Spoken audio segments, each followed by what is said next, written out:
নমস্কাৰ পুনৰবাৰ সকলোকে ডিজি ইনফো আছাম চেনেললৈ স্বাগতম জনাই আজি আপোনালোকৰ লগত যে অসমত যে ডাইৰেক্ট নিযুক্তি হ'ব 12600 পোষ্টত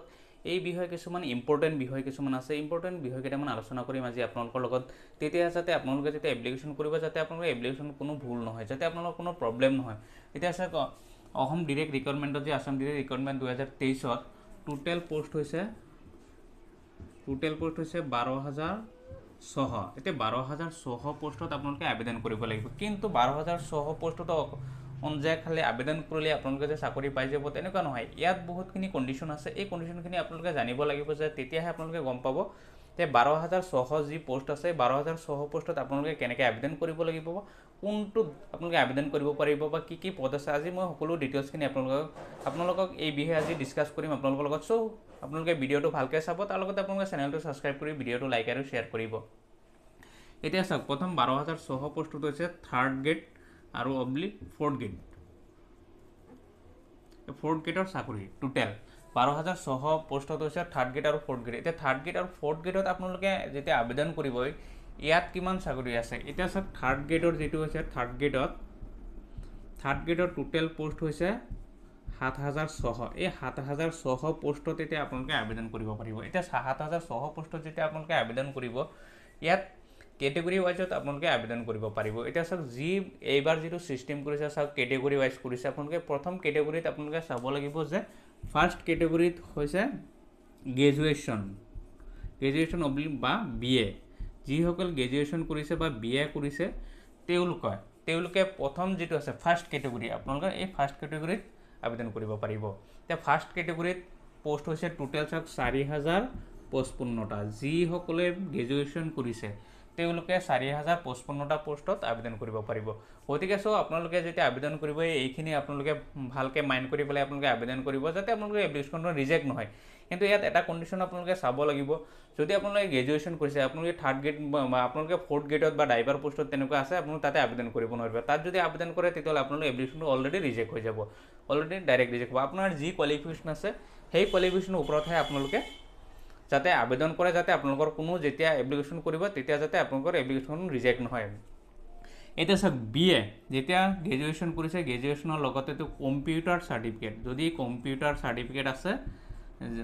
মানে 6 মান্থৰ হলো হ'ব 6 মান্থৰ কম্পিউটাৰ এপ্লিকেশ্যন যদি সাৰ্টিফিকেট আছে আপোনাৰ কম্পিউটাৰ জানা আছে তেতিয়ালে 6 মান্থৰ কম্পিউটাৰ সাৰ্টিফিকেট আপোনালোকে তাত লগত দিব পাৰিব বা তাৰ সেই হিচাপত আপোনালোকে আবেদন কৰিব পাৰিব এতিয়া সব সেকেন্ড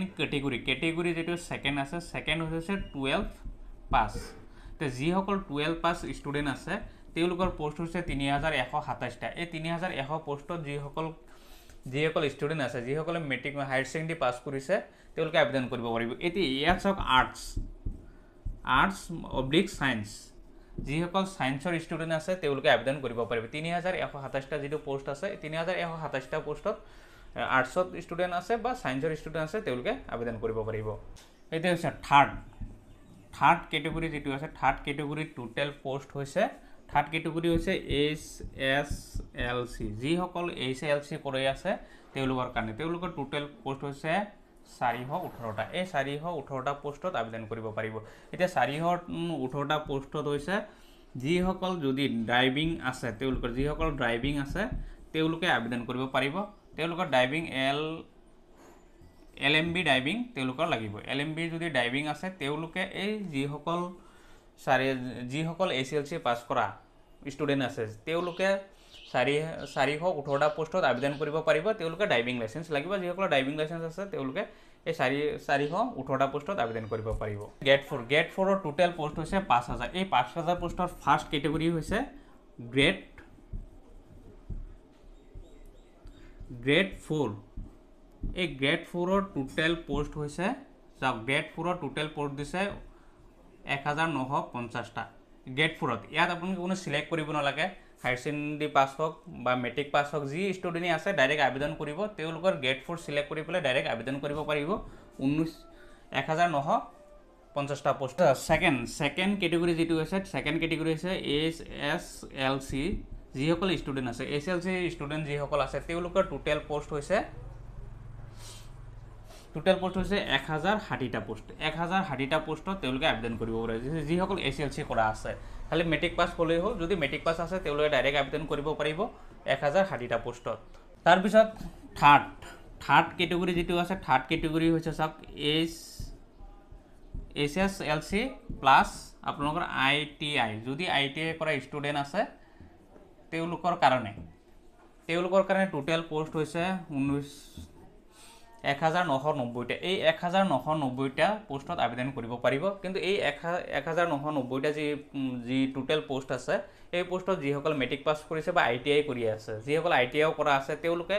এই 1990টা পোষ্টত আবেদন কৰিব পাৰিব সো আপোনালোকে এই সকলোখিনি আপোনালোকে ভালকৈ মেইনটেইন কৰি যেতিয়া আপোনালোকে আবেদন কৰিব তেতিয়াহ'লে আপোনালোকৰ কোনো এপ্লিকেশ্যন ৰিজেক্ট নহয় কাৰণ